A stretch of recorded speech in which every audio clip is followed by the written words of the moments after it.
24hour.com nos está aquí en el Hard Rock Stadium, donde ku awe Inglaterra a topa con Francia y wow, qué partido de tapatata.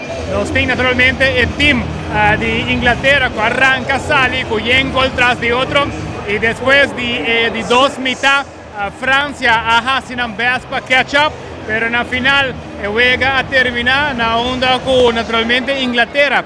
Trabalha ahora con de 3 lugares y Francia trabalha con de 4 lugares. Nuestra experiencia en el estadio en Miami, originalmente el Hard Rock Stadium, estaba uno completamente diferente comparado con el Wegan de Corso con nuestra presencia en el estadio. Aquí nos tenido oportunidad de estar invitado en el área VIP, donde você llega con entrada aparte y você entra una sala donde está una tremenda experiencia, donde você tiene diferentes estaciones de comida. Estaba steak station, seafood station, tem chicken station, também tem diferentes desserts e também um open bar, tanto para o que juega, durante juega e também depois de juega. Ora, quando se chega no stool, estava reparável comparado com outro juegan, que não está com grupo grande de fanáticos junto. Aqui está de bico o hopi gente a comprar um ticket para o bronze final, para que não está quem lo estava o team não. Aunque a parte dessa aqui, toca para team fanático de Inglaterra e França, pero não é mesmo candidato que outro juegan.